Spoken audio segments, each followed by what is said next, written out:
It is Hump Day, October 8th.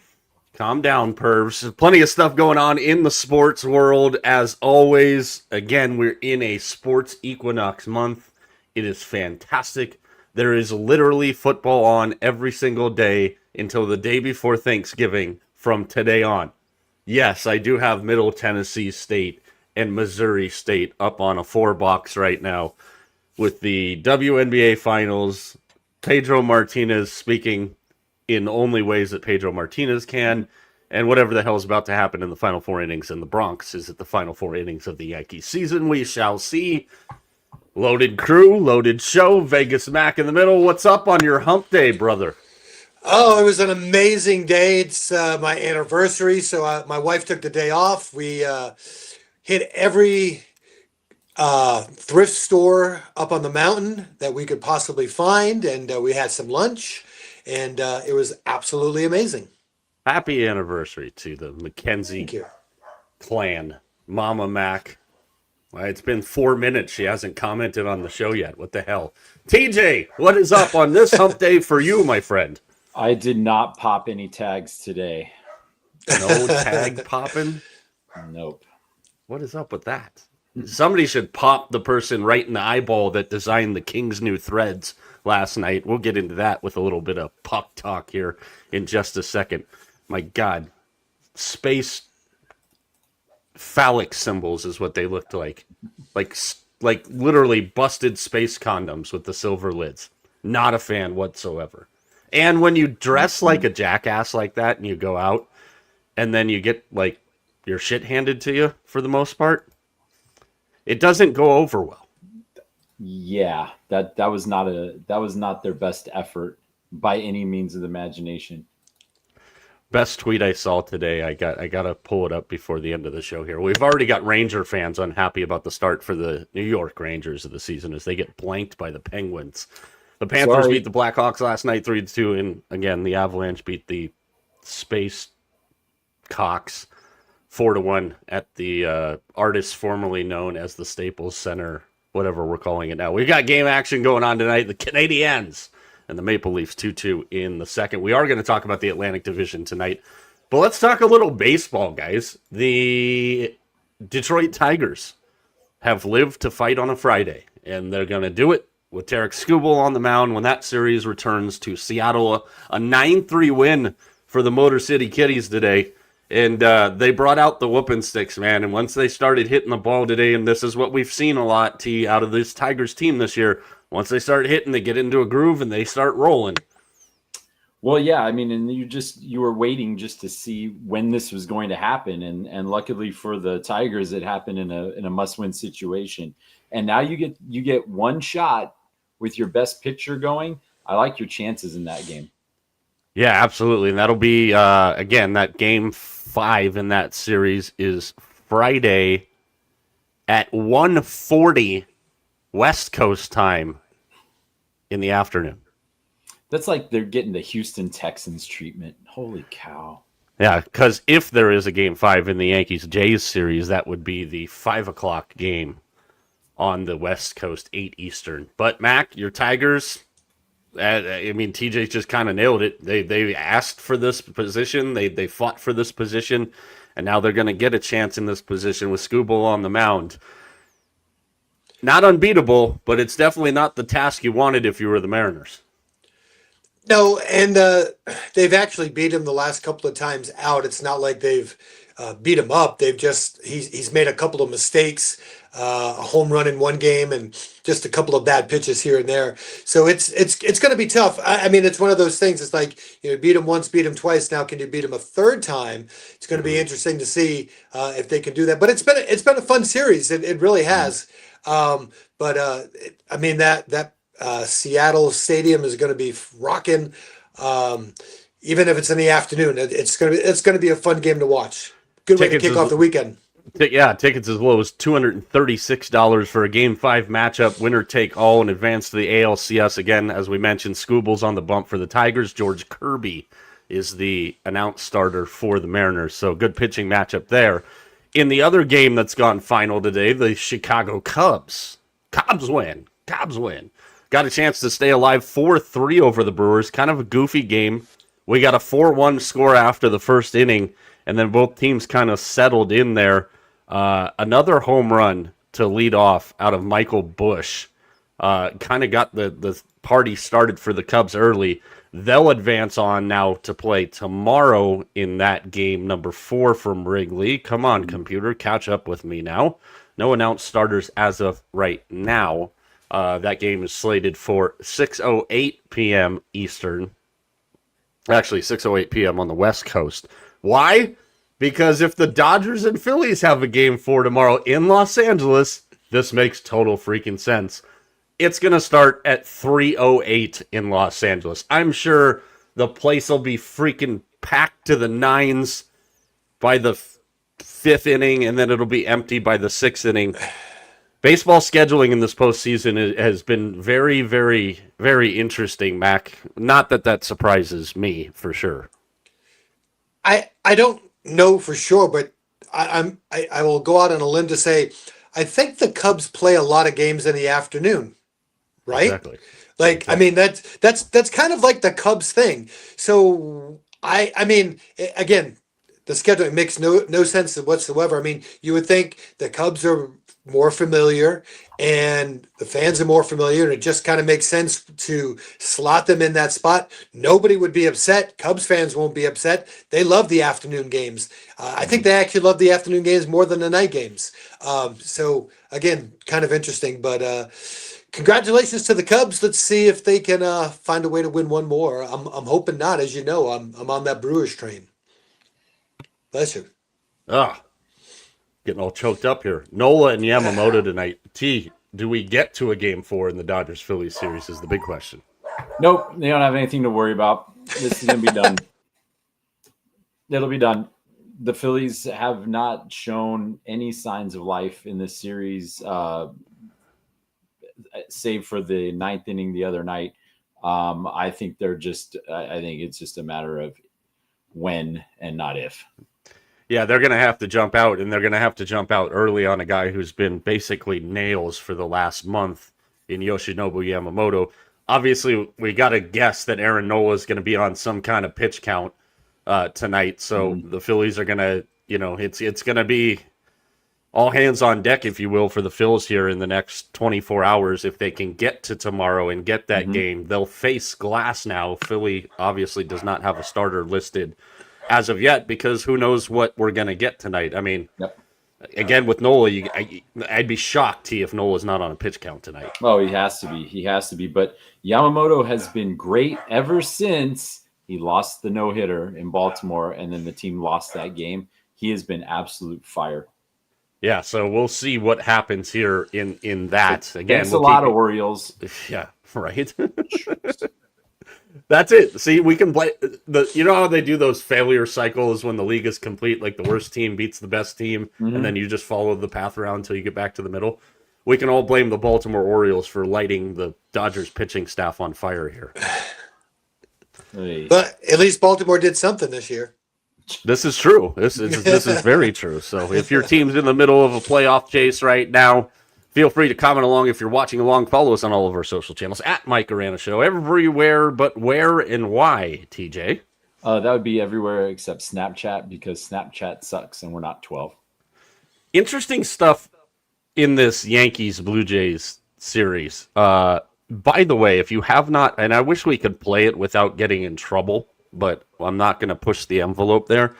Joe Davis's call of Aaron Judge's home run last night was absolutely amazing. And Joe Davis gets a lot of shit from people that just don't like him naturally. I think part of that probably is because he's a Dodger broadcaster normally.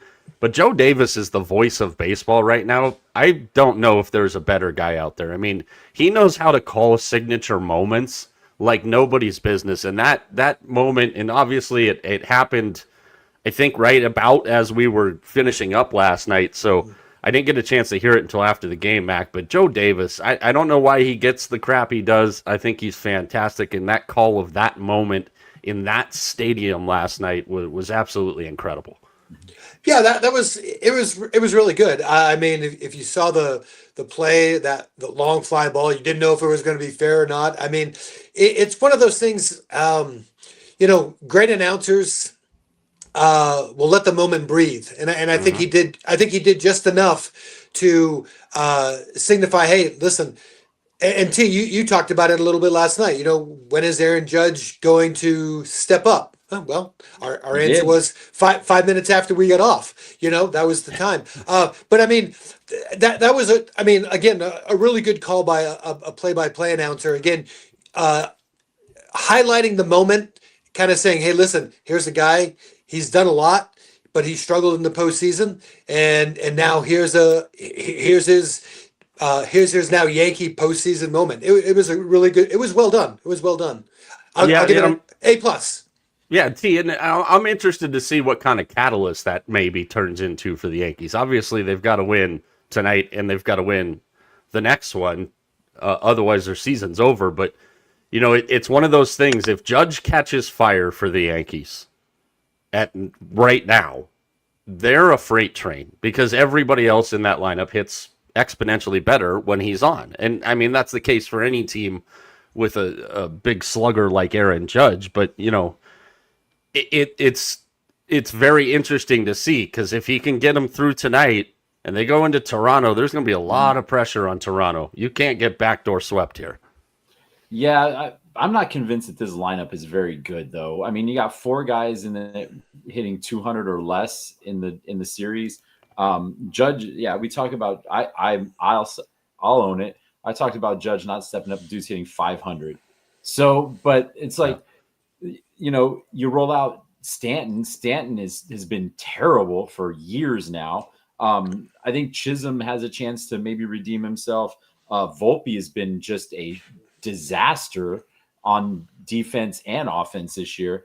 I did like the acquisition of Ryan McMahon. I thought that was going to be important, but I mean, he hasn't really done a whole hell of a lot. So I'm just not convinced. You know who I'm very impressed with in this lineup?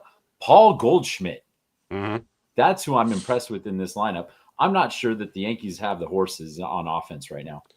No, and I mean tonight they've seen Varland, Fluharty, Dominguez, and Eric Lauer, and they've mustered up all of 2 hits, one from Judge and one from Ryan McMahon, the home run from Ryan McMahon that actually tied the game for a minute, and then Springer sac fly to center there. So they're getting a bullpen game out of the Jays, and they can't get a freaking hit tonight, and that's kind of what we've seen so far. Yeah, I mean, T, hold on to your hat, Mike. Strap yourself down. You're not going to believe what I'm going to say. Here we go. I actually believe what Alex Rodriguez said yesterday. Oh my gosh, I can't believe those words just came out of my mouth. One of the interviews I saw, he said he was talking about the Yankees. He was talking specifically about Judge, and he says it's not so much the number of hits you get; it's when you get the hits. Mm-hmm. And I was like, oh, whatever. And I'm like, he's right though. When it comes to the postseason, no offense, Judge is hitting 500, but nobody really cares if he hits 700 if the Yankees lose tonight, right? I mean, who's going to care? The bottom line is he didn't get them a win. Last night, his home run helped him get a win. So again, A-Rod is right. It's not how many hits you get. It's when you get the hits that matters. Gosh, yeah, I got to wash my mouth out. Well, between you talking about the Browns in positive light yesterday and then you talking about something that you liked from A-Rod, what the hell? We have to drug test you? Woo, man, let's talk something else. Let's get off that. Holy cow. Well, we will talk something else here because I'm going to walk something back that I said earlier when we were talking about Nola. I forgot about this. So Nola's had, let's see here. Nola's last 5 appearances. Let's just go with that. 5 innings, 6 innings, 5.1. So his last start of the season on September 26th against Minnesota, He went 8 innings, so that would appear to us that he's probably not going to be on a pitch count tonight, which is good if you're a Phillies fan. Because the last thing you want to do is have to get into that bullpen really early just to come back the very next day and go after him again. I mean, the preferred method, obviously, for Rob Thompson tonight in the Phils is you get 8 out of Nola, you bring Duran in to slam the door in the ninth. But again, and it seems like we have this conversation about this team every single year here. And I'm looking at some of these, and I'll just keep it simple and look at the batting averages from the Phillies' big-time players. Bryce Harper, 143 in the series. Trey Turner, 143 in the series. Kyle Schwarber, close your eyes and tell me what you see. That's his batting average in the series. 167 out of Bohm, 167 out of Stott, 167 out of Castellanos. Real Muto and Max Kepler are the only two guys that have really been hitting the ball for them in this series here. And we talked about it last week. It's been everybody's whining and bitching and complaining point for the last couple of years. Is the time off for the teams to get the bye actually detrimental to them? And with the way the Phillies bats look right now, the answer to that would be yes. And we said there's always one team that gets got in this round. And right now it looks like that could be the Phillies unless they can pull one out tonight. Mm-hmm. But even then, you pull one out tonight and you lose tomorrow, we're having the same conversation. Here again is a stacked, loaded Philadelphia team who couldn't get the job done in the postseason. And now we've got to make wholesale changes here. Mm-hmm. I'll go back one step even further. I mean, you have to remember the Phillies were one of the first teams to kind of, in essence, clinch. And so they've kind of been on a little bit of a cruise control. And we've talked about that, clinching early. How does that affect you? You want to get guys, I guess, rest and time off and set everything up. But I mean, if you go back, and look, they didn't play all that bad. They lost 2 out of 3 to the Diamondbacks. They took 2 out of 3 from the Marlins. They took 2 out of 3 from Minnesota. But they weren't scoring a whole lot of runs. You look in those games, 2-1, 3-1, 6-5. They lost a 3-4 game. So their offense hasn't really been clicking. The one outlier was one game against the Marlins. They won 11-1. But other than that, most of the runs scored, you look, is no more than 3. Yeah, and it's again, it's a common theme with them every year. When we get to this point, they look and we talk about it. It seems like every year that we've been doing this show, and not just when we were, this is back before we were doing any live shows. We were doing just the short videos only. And all 3 of us, at least once a summer, basically kind of essentially did the same video on the Phillies tee about how this team is getting hot. This is when they get hot, late July, August, they cruise. They look like a freight train, and then they get into the postseason, and it's offensive impotence. And again, I don't see how you can roll the same group back, especially if they get bounced tonight or tomorrow. No, you can't. You can't. You just flat out can't. You need to either you got to trade. You got to make some trades. You got to shake things up somehow. I'm not sure what the expiring contract situation is with the Phillies, but I'm going to guess that it's probably not that great.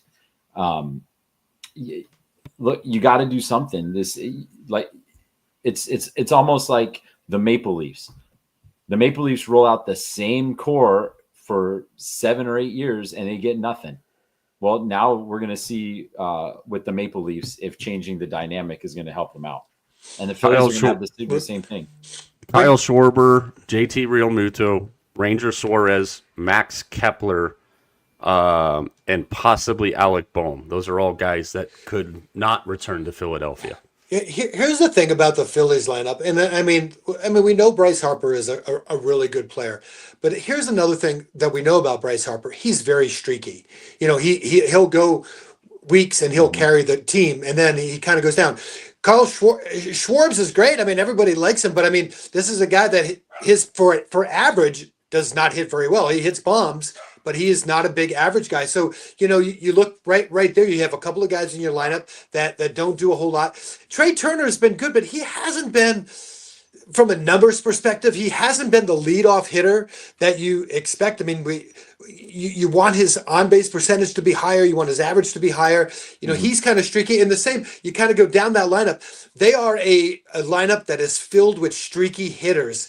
And it's one of those things we see it. Pitching goes on streaks and then it goes away. Hitting goes on streaks, it goes away, and we've just kind of seen it. As you said, you gave the averages. I mean, nobody in the top. Well, you can even go down one more. The top five, none of them are above 200. I mean, you're not going to win if your table setters, if you will, aren't getting on. I mean, the bottom of the only guys who are hitting are JT and Kepler. They're the only guys over 300. Everybody else is below 200. You're not going to win. But yeah, the thing with Turner though is that's weird is he ends up getting a lot of shit. But we're talking about the National League batting champ here. Now I understand legacies are built in October, and hitting 143 through the first two games of a series where they've had ample opportunities to win each game. And then, we talked about it the other day, just the bonehead, but trying to bunt Castellanos with Stott over, like, I get the situational play there, but I mean, Stott had been swinging a good bat down the stretch. Castellanos is, and you said it, Mac, might be one of the slower players in the entire friggin' league. He comes out and starts whining and complaining about the fans in Philadelphia again today. So I still think, and I've thought, that if there is one guy for sure that doesn't return to Philadelphia, it's Nick Castellanos. And I can very much see, and we talked about this guy yesterday, I can very much see a situation where Castellanos doesn't come back. They ask Bryce to go back out into the outfield, and they really shove one up the Mets, you-know-whats, and they bring Pete Alonso in to play first base in Philadelphia. That's the kind of dramatic change I think that this team needs. I think from a pitching standpoint, they've got some question marks there with Wheeler and Nola, and those guys have thrown a lot of innings, but they also have some good young pitchers that are coming up. They've got the pieces there, but yeah, I think there's probably a likely scenario where I have a hard time thinking they're not going to bring Schwarber back. But Castellanos is the guy, because he's been a little vocal, especially the last couple of years, T. Castellanos is the guy I can see them going, you know what? It's not working for us anymore. It doesn't do anything for us. And maybe Castellanos has like a JD Martinez finish to his career. I don't know. But I can see the Phillies and the way they run their organization going, we're bringing Pete Alonso in here. He's the biggest bat that's available. He's the scariest bat that's available. We bring back Schwarber. Pete plays first base. Bryce goes back to right field. And now we're putting a lineup on the table that, can win games. I mean, especially when you got Arana on the back end of the bullpen. And there's a deep drive to left field, and then Castellanos makes it 4-0. Look, I agree with you. I think it's always a great move as a player to spit on the fans on your way out the door. Mm-hmm. And you're down 2-0, nothing's going right. You're not playing all particularly that well. And you can see how this has the potential of finishing for him. Yeah, absolutely. Without a doubt. Let's puck around and find out, shall we? Let's start dipping into the NHL season. A lot of money being spent in the NHL today. Jack Eichel, 8 years, $108 million contract extension with the Knights. Kyle Connor, 8 years, $96 million with the Jets. Ekholm, 3 years with the Oilers. A lot of people spending money right at the start of the season. But we're going to focus our attention on the Atlantic Division, which is already over because the Panthers are 1-0 with 2 points, and let's just play out the string. But it's an interesting division, guys. I think there's a storyline for every team in this division except for Buffalo. The storyline for Buffalo is they're shit, and they're going to be shit again. Mm-hmm. So no shocking surprises there. There's storylines and potential of every team in this division. Is this the year that the Panthers don't get it done? Well, I think you'd be a fool to count the Panthers out, but I think all three of us could also make a case for somebody other than the Panthers to win the division. So when we look at the Atlantic, look at a division winner, maybe a dark horse, and maybe a team that's a candidate to just be a complete dive bomb free fall, what the hell happened to us this season kind of team. And I will start with our resident puckhead on the far right, Tony James. Give me a dark horse in the Atlantic for you. My dark horse is the Montreal Canadiens. I thought they made the biggest splash in the offseason. Mack's favorite team. Mack's Canadiens. They got Noah Dobson in the offseason from the Islanders. They're going to have a full season out of Demidov this year. This team, if you remember the heater that first line went on from the Four Nations tournament on, literally got them, dragged that team into the playoffs. And yeah, they ran into a better Washington team. They just did. But this team is primed. That defense with Dobson and Hudson, and you've got Caulfield, and you've got Suzuki, and you got Slavkovsky.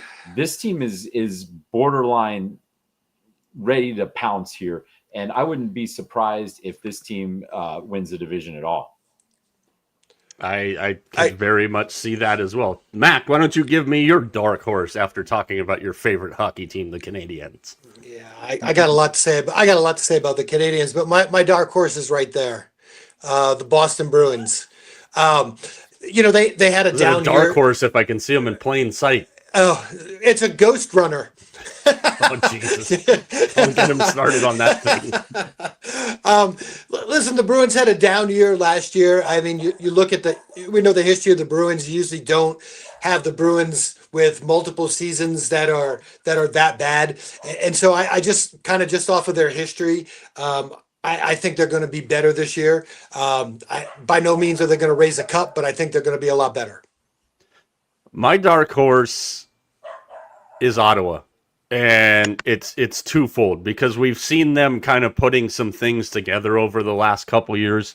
Mm-hmm. And you're always going to have staying power and be able to sustain what you're doing when you have a good dude between the pipes. And Linus Ullmark is getting the job done for him. I also love, and maybe this is my attractor in the NHL right now, because if you're a Sharks fan, you have to be excited about a young core of players.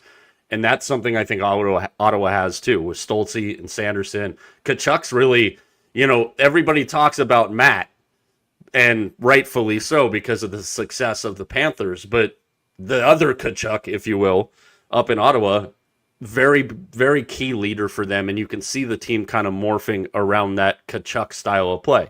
You've got Cousins, you've got Pinto. They're a team I think that could push.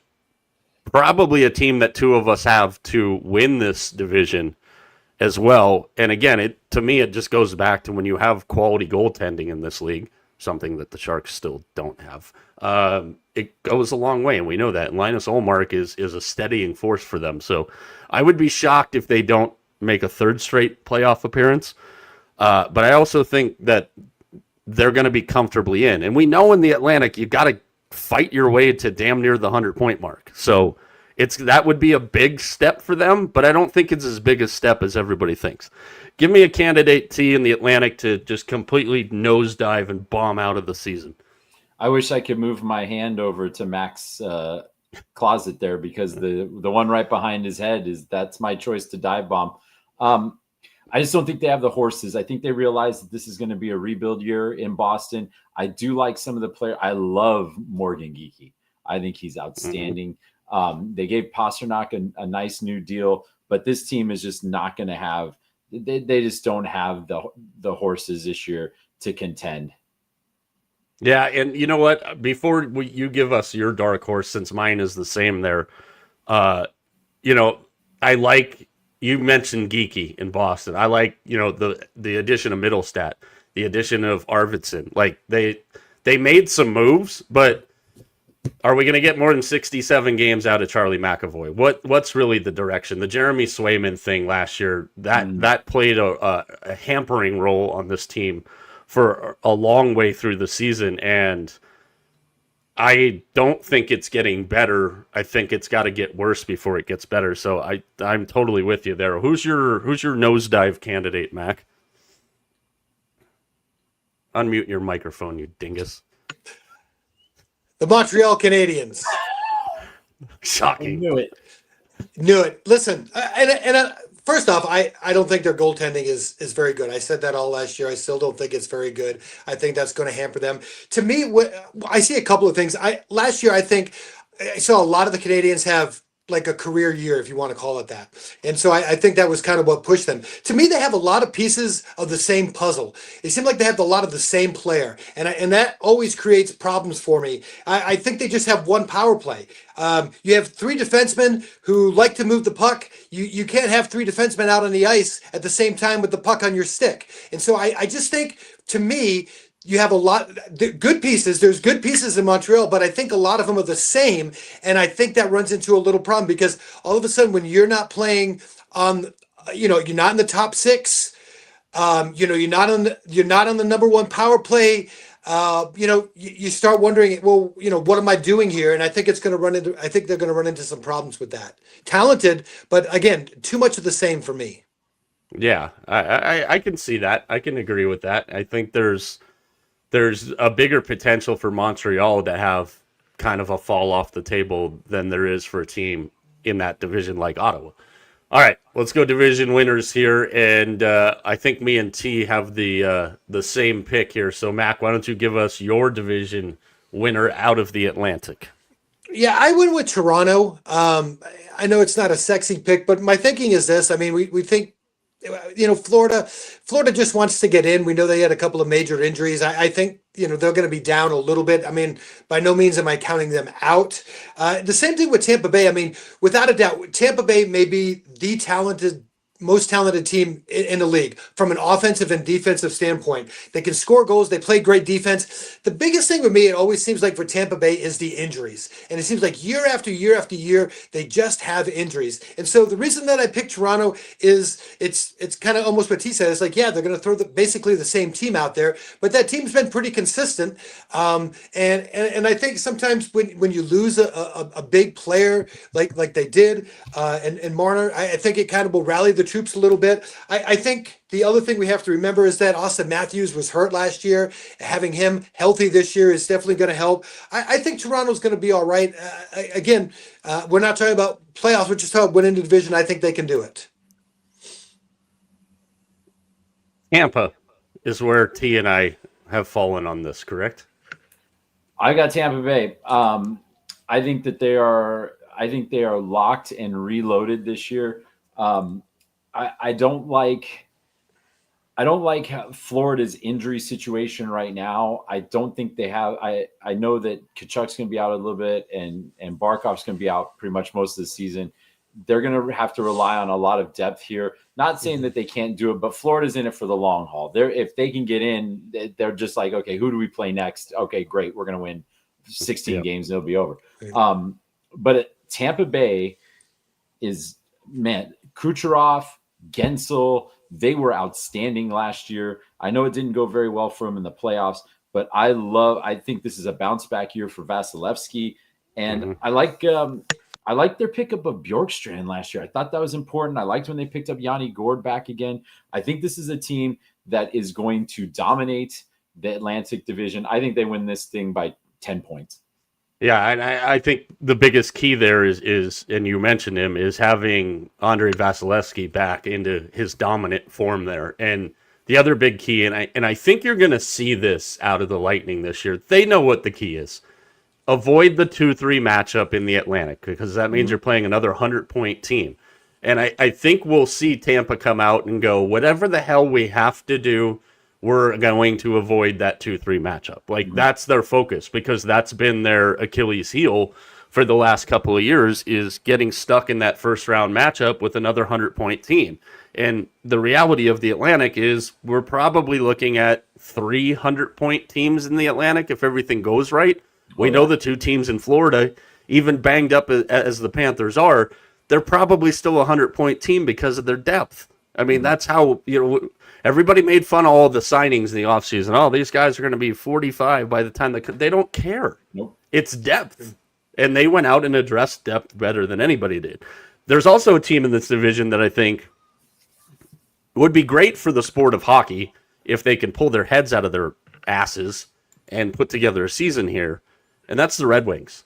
The problem is They needed to address goaltending issues, and I'm not sure if John Gibson is the addressing of goaltending issues there. The fans in Detroit are not going. It's better, but the fans in Detroit are kind of in that spoiled sense right now, and good for them between the Lions and the Tigers and Bears. Oh my! But the Red Wings are the team. Even the Pistons.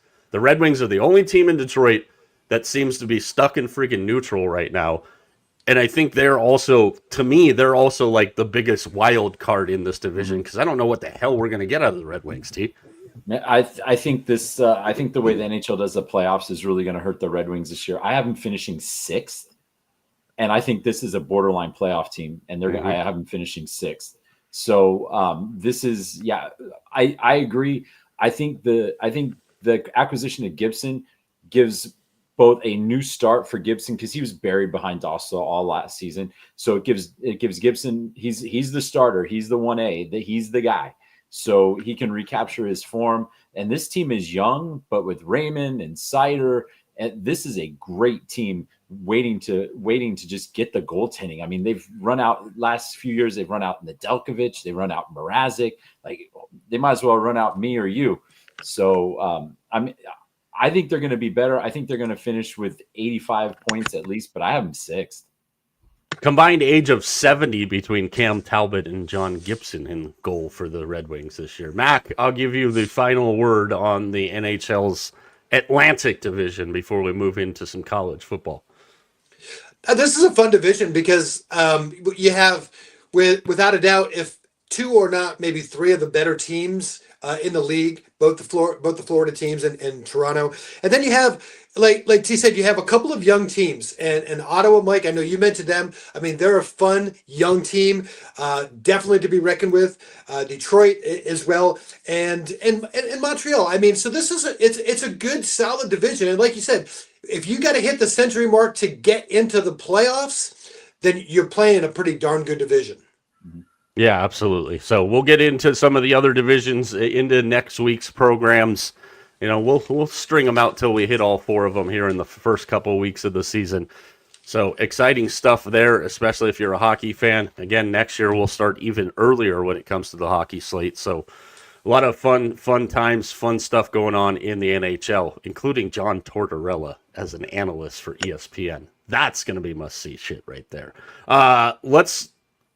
Before we get to our banned list, let's talk about college football first. So we've got some interesting games this weekend. Obviously, we talked about the schedule, the slate yesterday, pretty loaded, which is kind of fun to see. Again, we had kind of a down weekend as far as the quality of the matchups last weekend, and we had some teams that played extremely down last weekend. This weekend, not so much the case. So we'll get into more of them on Friday. Obviously, this weekend we'll have our preview videos spread out amongst our social channels. TJ After Dark will be Michigan and USC from the Coliseum. Mac, what did we give you this week? I don't even remember. Ohio State. Yes, Ohio State and Illinois. Illinois, yes. And I've got Indiana and Oregon. So we'll get to a little bit on those games on Friday's show. No show tomorrow. But let's start in some of these previews here. And an interesting game, especially because of the line. Oklahoma is a 1.5-point dog to Texas. They've now moved off plus money. They're a minus 102 on the money line. The over-under total on this game, 43.5. We know there's going to be no John Mateer for the Sooners. But Texas comes in off the loss to Florida. Oklahoma's defense, have D will travel, is their calling card with or without Mateer. Obviously, the offense works a lot better with Mateer. Hawkins didn't play a bad game last week, and this is going to be an interesting one to see how Texas answers and how Arch handles that environment and that defense for Oklahoma. I think this is going to be a lot of fun to watch. A really kind of hard game to pick right now because we talk about the recency thing all the time, T. A lot of people are going to bet Oklahoma just because of what they saw out of Texas last week. I would tend to bet Oklahoma because I saw Texas struggle against Florida's defense, and Oklahoma's defense is that much better. Well, you're bang on. I mean, I would look. The only thing that concerns me about Oklahoma is what kind of quarterback play are we going to get? And I know that the quarterback played well last week, but Kent State and Texas are 2 different animals. And this is a rivalry game, so all the nonsense really we're supposed to throw out during the rivalry games because anything can happen. And I believe last year Texas blew the shorts off Oklahoma. So, but yeah, looking at this, just looking at the headlines and not looking at this, looks like Oklahoma should handle Texas easily, but we never know. That's why we're going to play. What do you think of the Red River rivalry game, Vegas Mac? To me, this is a game to stay away from betting anything in this game. I'm really confused a lot, and here's why. I mean, there are some rumors out there that Mateer might play in some way, shape, or form. We don't know how much. I think that makes that's a huge we don't know. I mean, are there certain packages he may play? That could make a difference in the game. The funny thing is, Michael Hawkins Jr., he actually played in this game last year, so he actually has a little bit of an advantage, if you will, over Arch, who has never played in this game. But listen, we can all agree that Arch hasn't had the year that we thought he was going to have. There was no way he was going to live up to those expectations. But is it all on Arch Manning? That's my big question, guys. And I think for me, the offensive line for Texas is a big problem, and we saw it last week. And my thing is, if Florida was able to get to Arch and make him uncomfortable, my gosh, this Oklahoma defense is a whole lot. I should say a whole lot. I think they're a little bit better than the Florida defense. At least statistically, we know that they are. So I think that's a big problem there. If I had to make a choice, I would definitely play the under in this game. I don't think there's going to be a lot of points scored. I think both these teams are going to try to actually control the game on the ground. I think they'll take shots. I think especially Texas, we know Sark, that's what he's going to do. He's going to take some shots down the field because they have that big play ability. But I really think this is going to be about two teams trying to grind it out, in which it's one of these games. I think whichever offensive line plays better is going to win this game. And Mike, you brought it up yesterday. Sark 5-18 versus top 10 teams. There's that nugget in there as well. So again, this one's really, really hard for me. Like I said, if I had to give you anything, I said I would take the under in this game because I don't think there's going to be a lot of points scored. James Stephen Frankisian was the reference. I'm going to go with the Sooners because, again, I think obviously, as I said yesterday, Sark and Arch are getting all the shrapnel, and when you're the quarterback with a last name of Manning at one of the biggest brands in college football, and you're the coach of the biggest brand in college football, you're going to get the shrapnel that comes. Oklahoma will be able to absolutely feast on Texas's offensive line. Texas's offensive line is their biggest problem. They have no running game. Arch is rushed all the time, and these Oklahoma boys, man, they eat. They come after your ass. I'd love to see Oklahoma and Miami match up somewhere down the line because you want to talk about two brutal, physical, violent defenses. Yeah, I want to see that. And here's what I do want to see, though. And I don't, maybe I'm wrong. I mean, I haven't. Texas, if I'm Texas, can you come out a little pissed off? I mean, seriously. I mean, I don't think they came pissed off in the first game of the year. I don't see it. It's like you walk on, you walk onto the field. Hey, we're Texas. Hook 'em horns. Screw that. You ain't hooked nothing. I want to see you pissed off. Play a pissed off football game, Texas. Yeah. 15-yard penalty on me. T, what do you got in this one? I'm taking Oklahoma. See more better sample size. Yeah, better samples. Yep, absolutely. All right, next game in the Big 12. The Big 12, TJ's favorite conference this year. Got a good one here. Kansas is in Lubbock to take on Texas Tech. I think this game's going to be fantastic here, and a lot of people are going to look at the two quarterbacks in Baron Morton and Jalen Daniels in this game, and rightfully so. Where I think this game really needs to be kind of put under a microscope, and in his press conference, Joey McGuire, the head coach of Texas Tech, when he opened the week, and a lot of people don't put stock into this, but you can tell which coaches are full of shit and which ones aren't. Joey McGuire was dead on serious when he said, hey, this is going to be a war on Saturday because they present a lot of challenges, Kansas does, for how Texas Tech will go out about defending them. And I think that's the real matchup here. I think Texas Tech is going to be able to move the ball on Kansas. And we've seen all these teams play. We've seen all of them play a few times this year. I don't think either one of us, any of us, would say that you couldn't make a case for Kansas being undefeated going into this game. They've played good football. They just haven't been able to get it done a few times. I think this game's going to be fantastic. Texas Tech, right now, as of right this minute, a 14-point favorite, over under at 59.5. T, what do you make of Red Raiders and Jayhawks? Well, I was just super impressed by how Texas Tech handled Utah a couple of weeks ago. I thought that was incredible. And then they went to Houston and pretty much took them right out of the game early.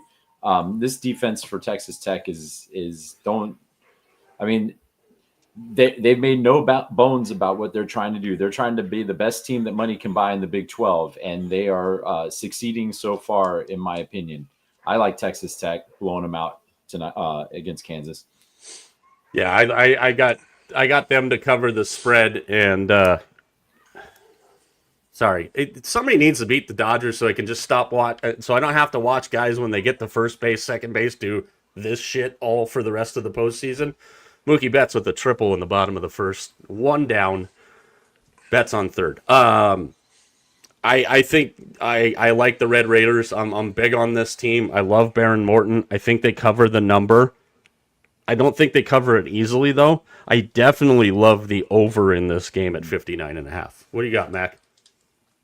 Yeah, I mean, Jalen Daniels, I mean, he definitely has experience. And I mean, the thing about him, he's a roller coaster quarterback. That's what I call him.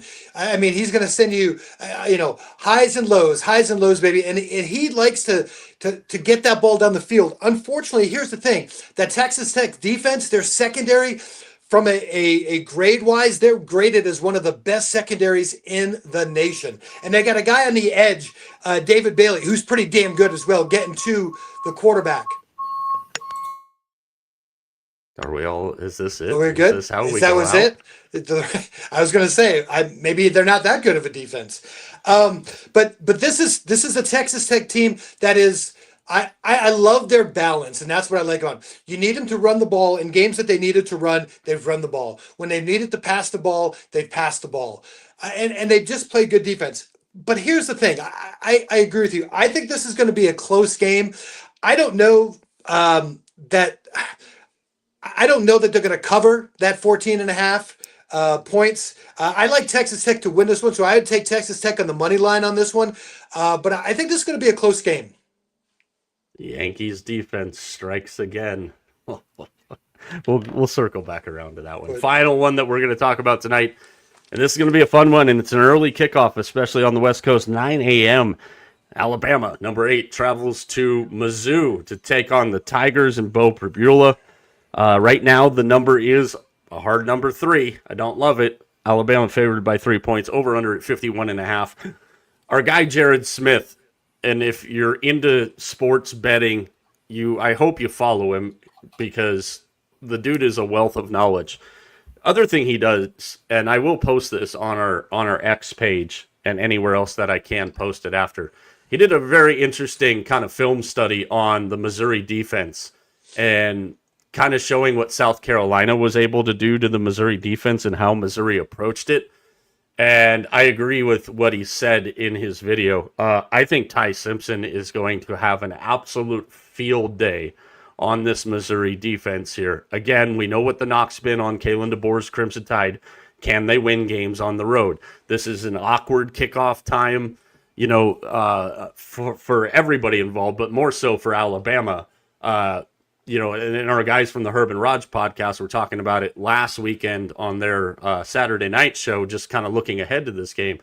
It is a goofy kickoff time for Bama. It's going to be interesting to see how that plays its way out in this game.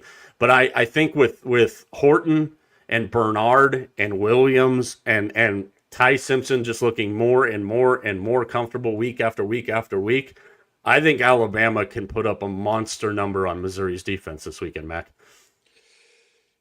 Here's my biggest thing.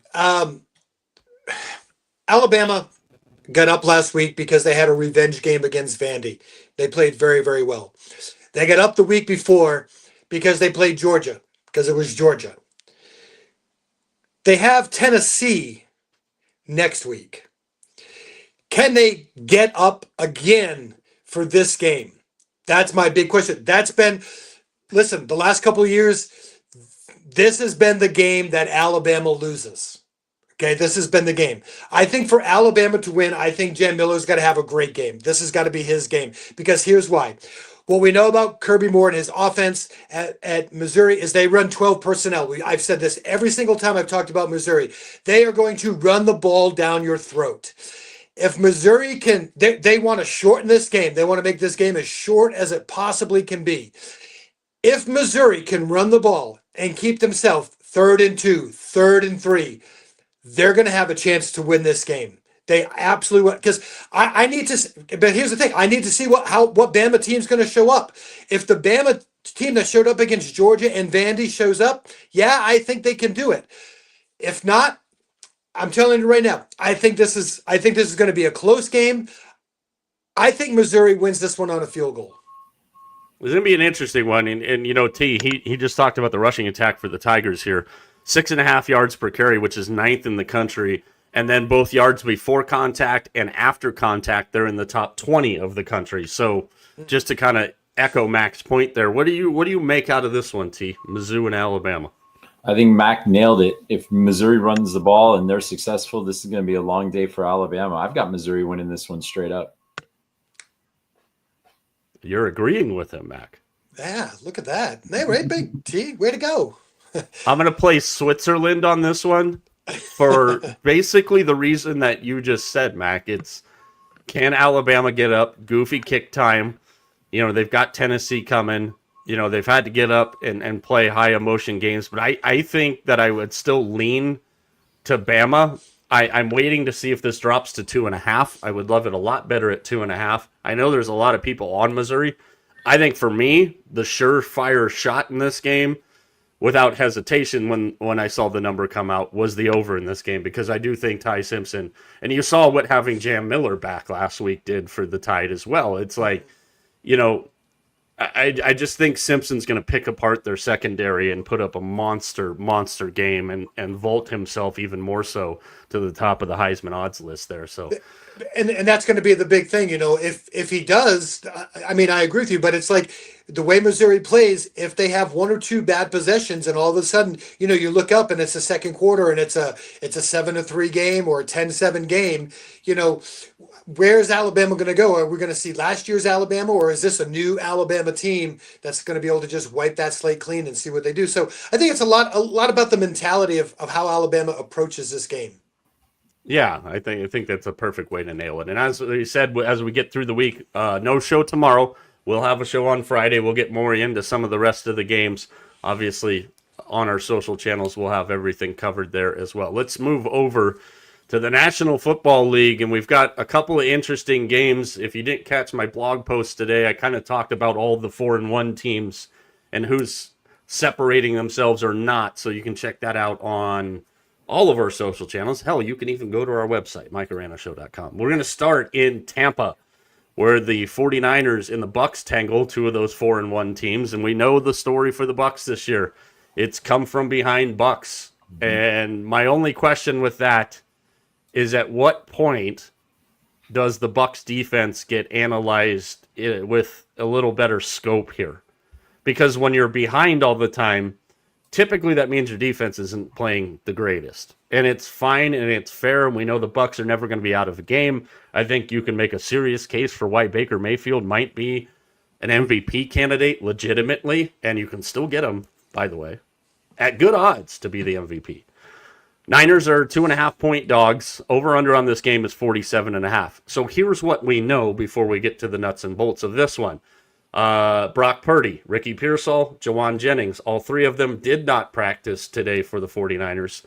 Mac Jones, this dude is tougher than shit, man. If you watch that Thursday night game, I mean, the dude literally looked like the walking wounded, like he just got done with 12 rounds against Tyson in that game. He's been playing on basically one leg. He was limited today. It sounds like, I would say at this point on Wednesday, it looks like we're trending more towards a Mac Jones game.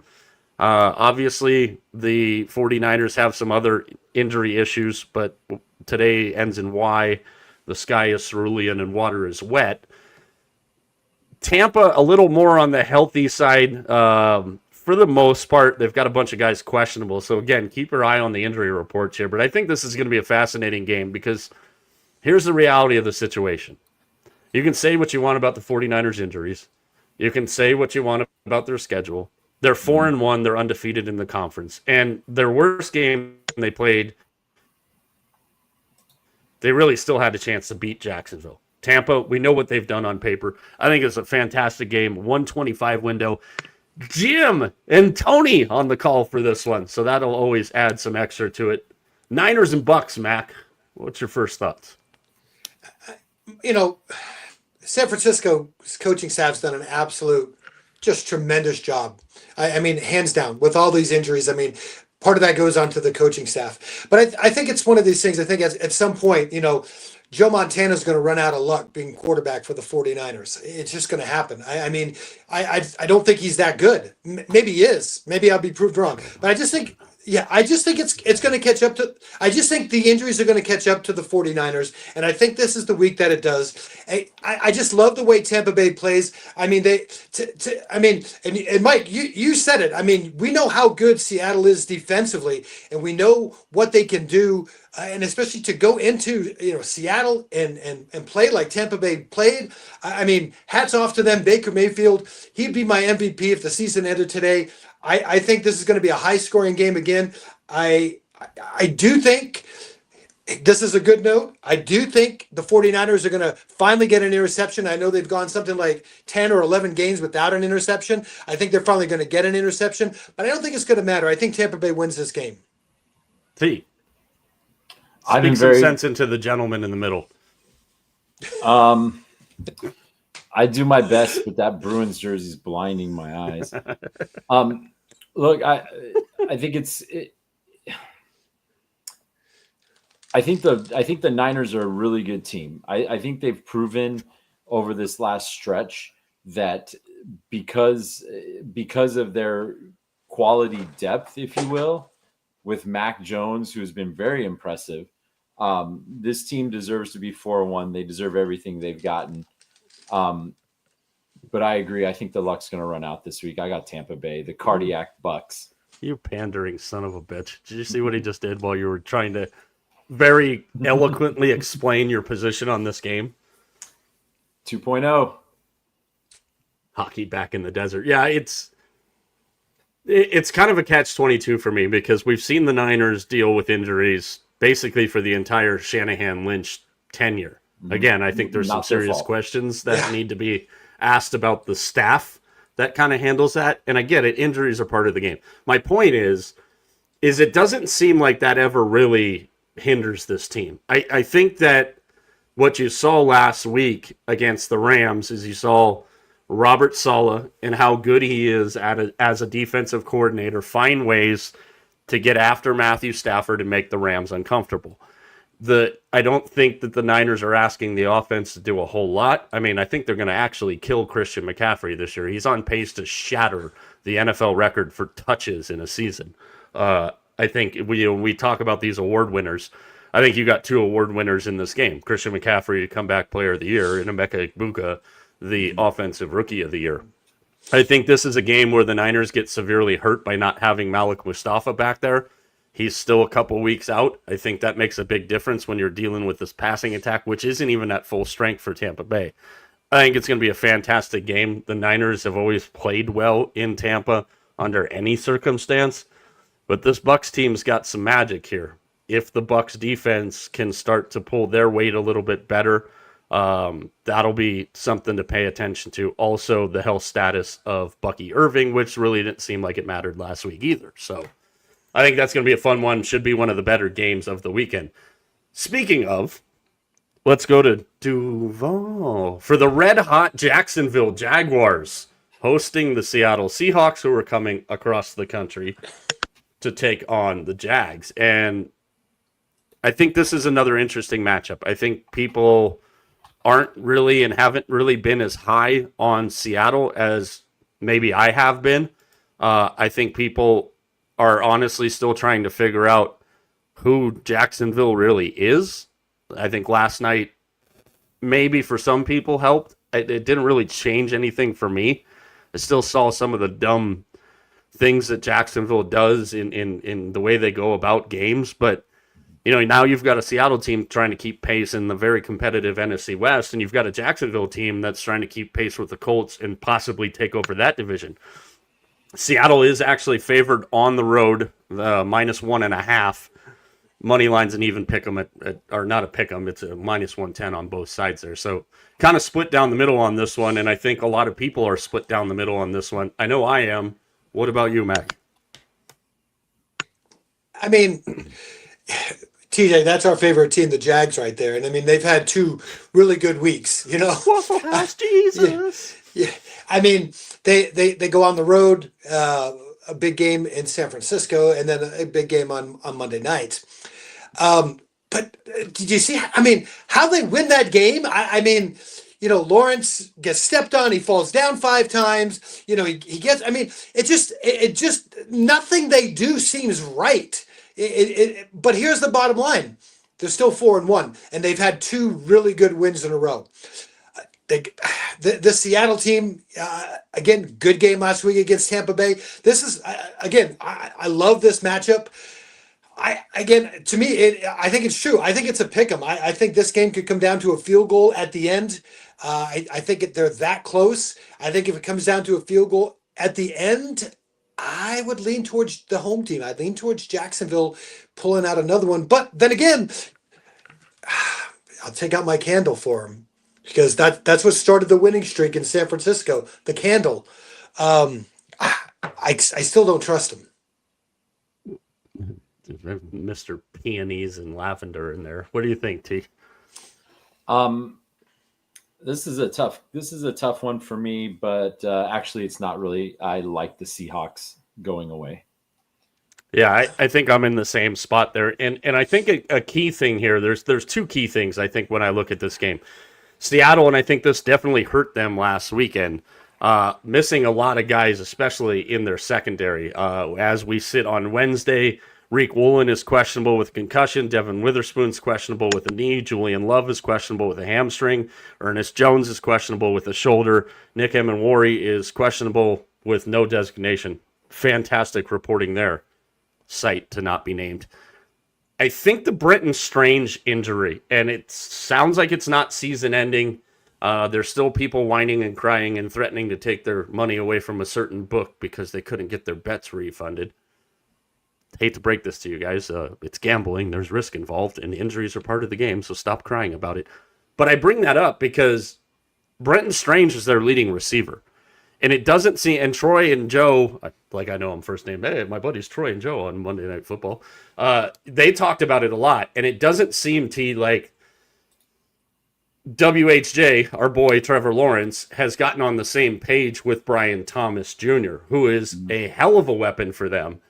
And now it's, I think, going to be even tested even more because, going into that game, Strange was their leading receiver. Coming out of it, Thomas is now their leading receiver, but they haven't been in sync. And if Seattle can get some of those defensive pieces back, I'm right with you there. I think they blow the doors off of them in Jacksonville. And again, it's a situation, and we talk about this all the time, T. Is Jacksonville reading their own press clippings? They probably should, but that's not necessarily a good thing either. No, not at all. The Strange injury is going to be a big deal because if you have that go-to guy that you can always count on to get that big catch, and now he's not going to be there anymore, and you have to find another go-to guy, that's a huge deal. So that's a tough ask against a Mike McDonald coach team, though, don't you think? Absolutely. I just think the coaching here is going to be a huge advantage for Seattle. Yeah, and I think again what Seattle does without blitzing guys and the pressure that they get on quarterbacks without blitzing is the fantastic thing here. So we got one more game left to talk about. And what if I told you, T, that it's not going to be the Chiefs and Lions because the Chiefs are on prime time again? But what if I told you that the Atlanta Falcons will be on prime time in back-to-back weeks? Can I interest you in that? Kinda. Well, either way, we're going to talk about one of the 2 Monday Night Football games, Bills and Falcons. Intrigued. Yeah, it could be. This is going to be an interesting one. because Buffalo faces their toughest test since Derrick Henry when it comes to running the football, or maybe not when it comes to receiving the football as a running back. Max Boy, Bijan Robinson, and the Falcons hosting the Bills on Monday night. This is part of a Monday night doubleheader. This is the earlier of the two games, your second being TJ's favorite quarterback, Caleb Williams, and the Bears in Washington to take on the Commanders. But we'll focus on this one now. Again, we'll get to some more of these games on Friday. Interesting game here. The Bills open 4.5-point favorites, over under at 49.5. Mac, we know the story. We've talked about it ad nauseum this year. The Bills offense is a freight train that's pretty damn hard to stop. And another guy who we typically don't see running backs unless they have ridiculous years win MVPs. But a guy who I think should be in the conversation is James Cook. And how is Atlanta going to be able to slow down this Buffalo offense is the biggest question. I don't think they can. And here's the thing, Atlanta, one of those teams that, I thought was going to have a really good season. I just don't. It seems like whenever the lights get bright for the Falcons, they go away. They don't like the big lights, and any of the big games they don't seem to play very, very well, whether that's opening day or in a game that they really need to win. So I don't have a whole lot of confidence with Atlanta going into this game.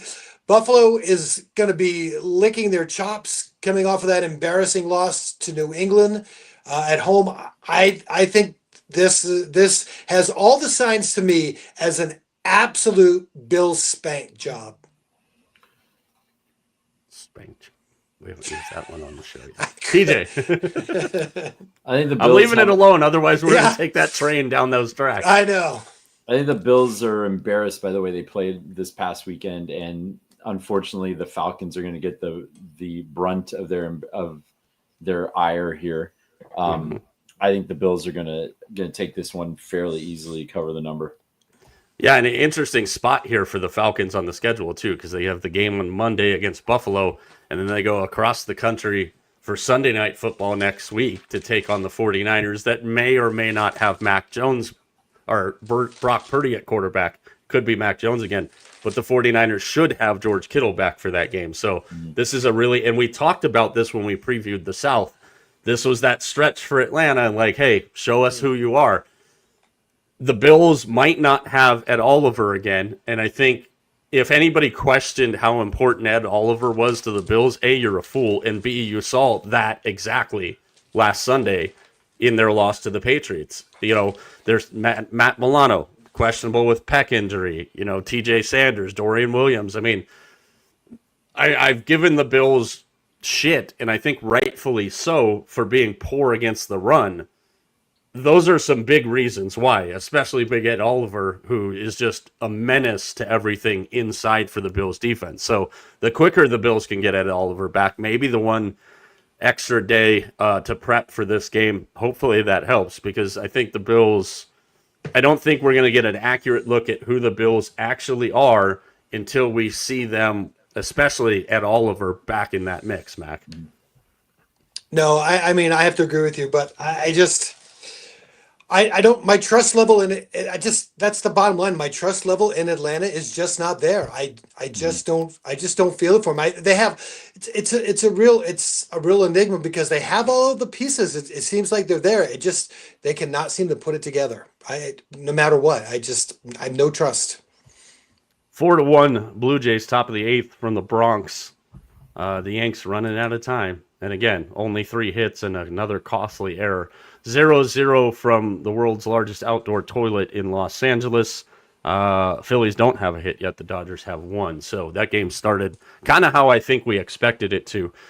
So we might have 2 games tomorrow. We might have 1 game tomorrow. Again, only National League on the schedule tomorrow, so it'll be interesting to see how that plays it out. Friday, lunchtime live, Mac and myself, 11:30 on these same channels. T, I know you talked about this in your first hockey video last week. I thought this was kind of funny today. I saw, and maybe it wasn't today, but Bill Guerin, when they rolled out Kirill Kaprizov in his press conference after signing that big deal, and somebody goes to Kaprizov, "Hey, you excited?" And Guerin goes, "He effing better be." Like it was Classic Bill Guerin. Interested to see what that team does this year. I know we're going to talk about that division next week, but yeah, good. Now we'll bring this up, but you better go get some playoff wins now. yeah, absolutely. So again, follow us on our social channels this weekend. Social channels. That was easy for me to say. Mac's got USC and Illinois in the Big Mac Ohio State and Illinois in the Big Mac kickoff. TJ has USC and Michigan in After Dark. I will have Indiana and Oregon, which I think is going to be fantastic from Autzen Stadium. So again, no show tomorrow. Lunchtime live, Mac and myself on Friday. For everybody behind the scenes, for TJ, for Vegas Mac, I'm Mike. We'll talk to you in this space Friday.